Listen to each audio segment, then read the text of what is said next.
তাবিজ লটকাবেন, গলায় তাবিজ লটকাবেন, যেইগুলো আছে আজকে যাই ছিঁড়ে ফেলে দিবেন। এগুলো কোনো তাবিজ, এইগুলো কে আপনার, এইগুলো মাছের নকশা, গাছের নকশা, হ্যাঁ, ওর মধ্যে আজরাইল, ইসরাফিল, শয়তান, কোফাইল এই সব লেখা আছে কিনা? এগুলো বাদ দিবেন। তো হুজুর বাদ দেওয়ার পরেও যে বাচ্চা কাচ্চা কান্নাকাটি করে, কান্নাকাটি বন্ধ করার ওষুধ বলে দিচ্ছি। কান্নাকাটি আর করবে না, আজকে রাত্রেই শেষ কান্না, বলবো আর কোনোদিন কানবে না আপনার বাচ্চা। মায়েরা শোনেন, 3টা আমল। কান্না, কোথায় কান্না, ও তো নিজেই কানবে যে হায় হায় এতদিন কান্দালাম, এখন তো আমারই কান্দা লাগে। কুল হুয়াল্লাহু আহাদ, আউযু বিল্লাহি বিসমিল্লাহ সহ, কুল আউযু রাব্বিল ফালাক, আউযু বিল্লাহি বিসমিল্লাহ সহ, কুল আউযু রাব্বিন নাস, আউযু বিল্লাহি বিসমিল্লাহ সহ। বাচ্চা পড়তে পারে না, আপনি পড়বেন, হাতের মধ্যে ফু দিবেন, দিয়ে বাচ্চার পুরা গা সুন্দর করে মসে করবেন, একবার শেষ। আবার 3 কুল ফালাক, নাস, ইখলাস, হাতের মধ্যে ফু দিবেন, দিয়ে বাচ্চার গা মস, আবার ফালাক, নাস, ইখলাস, ফু দিয়ে 3 বার দিয়ে গা বন্ধ করলেন। এরপরে একটা দোয়া পড়বেন, বিসমিল্লাহিল্লাযী লা ইয়াদুররু মা ইসমিহি শাইউন ফিল আরদি ওয়ালা ফিস সামাই ওয়া হুয়াস সামিউল আলিম।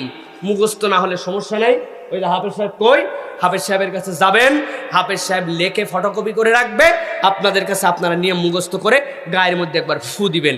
আর পাশে একটু তেল, সরিষার তেল আর পানি, 2টা রেখে আউযু বিল্লাহি মিনাশ শাইতানির রাজিম বিসমিল্লাহির রহমানির রহিম, কোনো হুজুর লাগবে না, আপনি নিজে আউযু বিল্লাহি মিনাশ শাইতানির রাজিম বিসমিল্লাহ সূরা ফাতিহা পড়ে ওর মধ্যে ফু দিবেন। ওই পানিটা বাচ্চাটাকে খাওয়াই দিবেন, তেলটা দিয়ে একটু কানে, একটু মাথায়, 2 পায়ের তালুতে গায়ে দিয়ে শোয়াই দিবেন। দেখবেন কান্না কাটি সব বন্ধ, সব বন্ধ। এরপরেও যদি বেশি খবিসি করে, বেশি শয়তানি করে, তাহলে আপনি আউযু বিল্লাহি বিসমিল্লাহ সহ অল্প একটু লবণ নেবেন, লবণের মধ্যে ফু দিয়ে, একটু ওর মধ্যে ফু দিয়ে সূরা ফাতিহা পড়বেন, পানির মধ্যে দিয়ে দিবেন। ওই পানি দিয়ে ঘরটা মুছে দিবেন। আপনার ঘর মুছেন না, আপনাদের পাকা ঘর মুছেন না, অল্প একটু লবণ দিয়ে ঘর মুছে দিবেন। 7 দিন করেন, এরপরে শয়তান খালি বাহিরে কানবে, হায় হায় এমন এক হুজুরে আনছিল বদমাইশ, আমার সব ইমান হারার রাস্তা বন্ধ করে দিল। বিশ্বাস হয়? এটা কে শিখাইছেন? আল্লাহ। কে পারবেন? ইনশাআল্লাহ।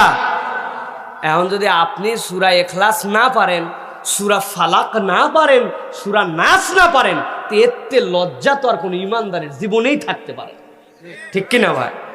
এইটা যদি আপনি পরে বন্ধ করতে না পারেন, বিসমিল্লাহিল্লাযী লা ইয়াদুররু মা ইসমিহি শাইউন ফিল আরদি ওয়ালা ফিস সামাই ওয়া হুয়াস সামিউল আলিম, কোন বান্দা 2 ঘন্টা চেষ্টা করলে মুখস্থ করে ফেলতে পারবে। এইভাবে গা বন্ধ করে দিবেন। কোন কবিরাজ বাড়ি, তবিরাজ বাড়ি সব শেষ, কেল্লা।